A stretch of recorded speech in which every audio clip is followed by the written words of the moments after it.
ভারতীয় জনতা পার্টির মুর্শিদাবাদ জেলা সভাপতি ভাই সোমেন মণ্ডল, মুর্শিদাবাদ বিধানসভার লোকপ্রিয় আপনাদের সবার পরিচিত বিধায়ক গৌরীশঙ্কর ঘোষ, এই জেলারই সাধারণ সম্পাদক সৌমেন মণ্ডল, বিধানসভার কনভেনার মণ্ডল 6 জনের সভাপতি, জেলার বিভিন্ন পদাধিকারীগণ, এই এলাকার চিন্তাশীল নাগরিকবৃন্দ, পথ চলতি সাধারণ মানুষ, কর্মরত দোকানদার বন্ধুগণ, ঘরে কর্মরত মা এবং বোনেরা, আপনারা দীর্ঘক্ষণ যাবৎ আমাদের বিভিন্ন বক্তার মুখে বক্তব্য শুনছেন। পরিবর্তনের আওয়াজ নিয়ে আমরা এখানে এসেছি। মুর্শিদাবাদের মানুষকে আমি স্মরণ করাই, যখন ভারত পাকিস্তান ভাগ হয়েছিল তখন ধর্মের ভিত্তিতে ভাগ হয়েছিল। আর এই ভারত পাকিস্তান ভাগে এই মুর্শিদাবাদ জেলা এটা পাকিস্তানের ভাগে চলে গিয়েছিল।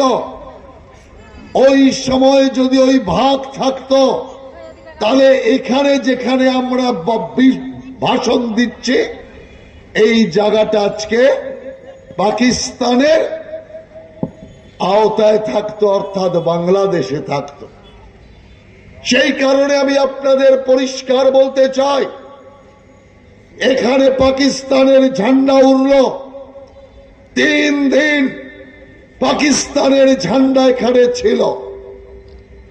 আর তারপর আমার পার্টির প্রতিষ্ঠাতা ভারত কেশরী ডক্টর শ্যামা প্রসাদ মুখার্জির তার লড়াইয়ের কারণে এটা পাকিস্তানের পরিবর্তে ভারতের অন্তর্ভুক্ত হলো। তাই আজকে আমরা বাংলাদেশের নাগরিক নই, আমরা ভারতবর্ষের নাগরিক। আমি আপনাকে পরিষ্কার বলছি, কেন এই পুরনো কাহিনী আপনাকে স্মরণ করালাম। 2026 মুর্শিদাবাদের ক্ষেত্রে সবচেয়ে ভয়ঙ্কর সাল। 2026-এ যদি তৃণমূল সরকার আবার আসে, এই মুর্শিদাবাদ আবার বাংলাদেশ হবে, আবার পাকিস্তানের অন্তর্ভুক্ত হবে। তাই সতর্ক করবার জন্য আমি এসেছি আপনাদের কাছে। তাই এই সরকারের পরিবর্তন দরকার। বিজেপি ছাড়া আপনার পাশে কেউ দাঁড়াবে না। এই যে আপনার জেলায়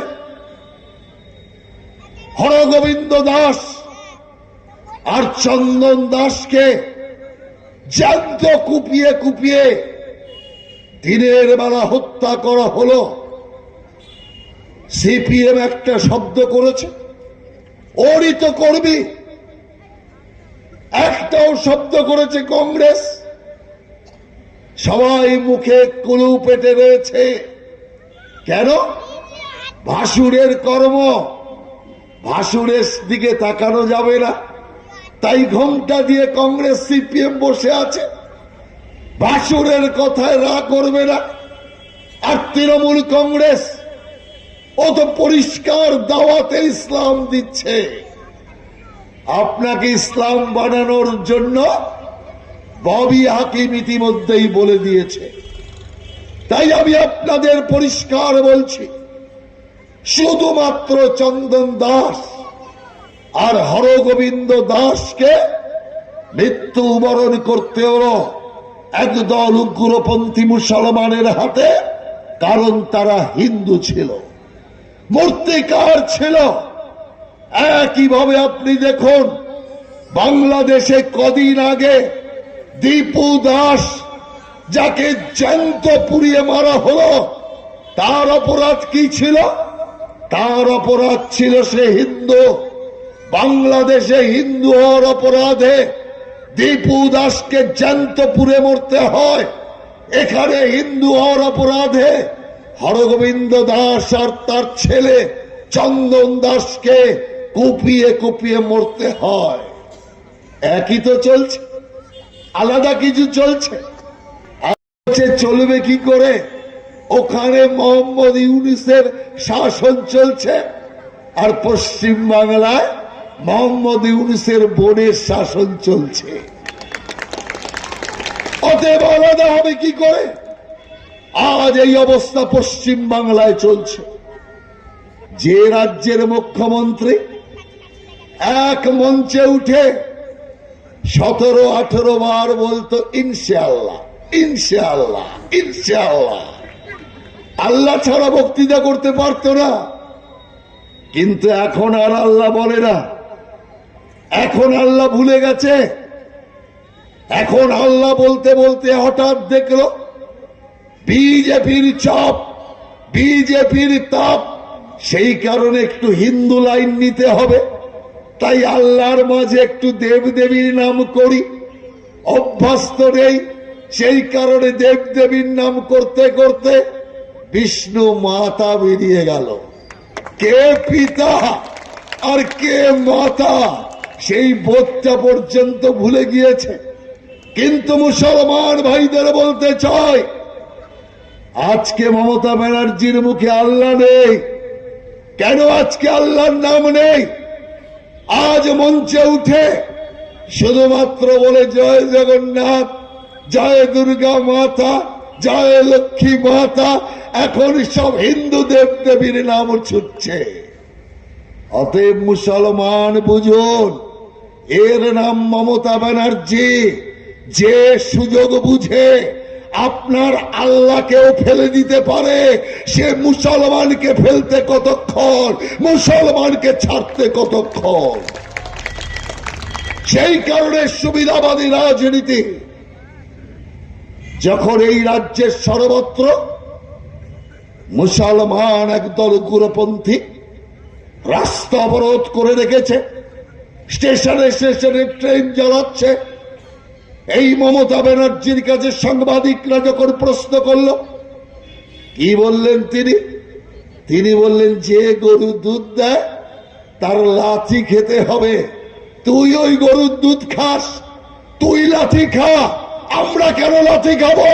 আমরা ওই গরুর দুধ খাই না, আমরাও লাথি খাবো না, এটা পরিষ্কার বলতে চাই। আমাকে এক সাংবাদিক জিজ্ঞাসা করেছিল, এই যে মমতা ব্যানার্জি রোজার মঞ্চে উঠে আকাশের দিকে তাকিয়ে হাত ওপরে তুলে বিড়বিড় করে কি বলে, ও তো নামাজ পড়তে জানে না, তাহলে বিড়বিড় করে কি পড়ে? আমি বললাম, কি আর বলবে? মোদিকে গালি দেয়, বিজেপিকে গালি দেয়, আর কি করবে? সেই কারণে আমি পরিষ্কার মুসলমান ভাইকে বলতে চাই, হে মুসলমান ভাই, আপনার পবিত্র ধর্মগ্রন্থ হাদিস কি বলছে? মুসলমান ছাড়া কেউ নামাজ পড়তে পারে না, মুসলমান ছাড়া কেউ রোজা রাখতে পারে না। যদি কোনো মুসলিম নামাজ পড়ে রোজা রাখে, সে মুসলমানের সবচেয়ে বড় শত্রু। আমি বলছি না, আপনার পবিত্র ধর্মগ্রন্থ লিখে রেখেছে যে মুসলমানের সবচেয়ে বড় শত্রু কে?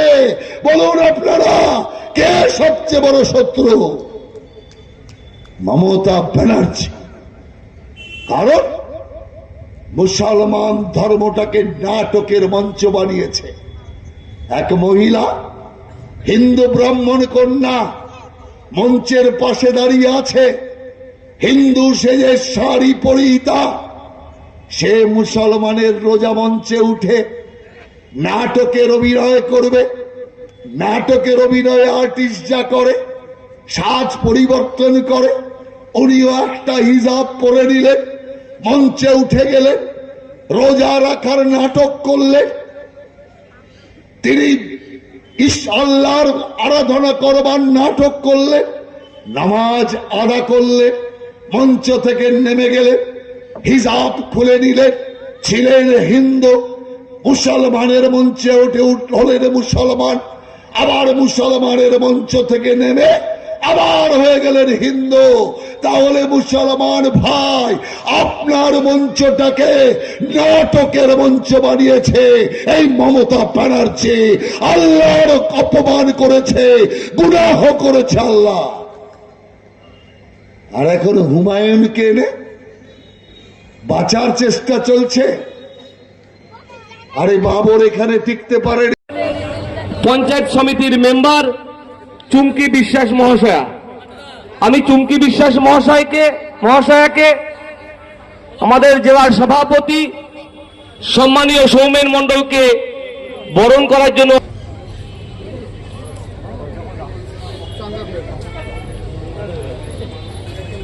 সবাই বসুক, সবাই